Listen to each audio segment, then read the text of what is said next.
दिनांक 30 जुलै 2026 रोजी वंचित बहुजन आघाडीच्या वतीनं राज्य कार्यकारिणी निवडणुकीसाठी बॅलेट पेपरवर मतदान घेण्यात आले। देशातील पहिलाच पक्ष आहे की वंचित बहुजन आघाडीनं लोकशाही मार्गाने राज्य कार्यकारिणीच्या निवडणुका घेण्याची प्रक्रिया राबवण्यात आली।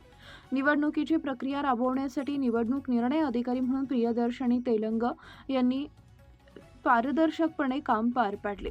वंचित बहुजन आघाडीच्या मुंबई येथील केंद्रीय कार्यालय इथं आदरणीय वंचित बहुजन आघाडीचे राष्ट्रीय अध्यक्ष प्रकाश तथा बाळासाहेब आंबेडकर यांच्या उपस्थितीत दिनांक 2 ऑगस्टपासून 3 दिवस चाललेल्या या मोजणीमध्ये राजेंद्रदादा पातोडे यांची वंचित बहुजन आघाडी महाराष्ट्र प्रदेश अध्यक्षपदी आणि सदस्यपदी सुजातदादा आंबेडकर प्रबुद्ध भारतचे उपसंपादक जितरत्न पटाई, ॲडव्होकेट अरुण बाबा जाधव, डॉक्टर चित्रा कुर्हे, सर्वजित बनसोडे, प्रशांत इंगोले, प्राध्यापक शेषराव पांचाळ, दीपक डोके, ज्ञानेश्वर कवठेकर, कृष्णा देशमुख, सारंग थोरात आणि उत्तम वंशिव यांची निवड जाहीर करण्यात आली।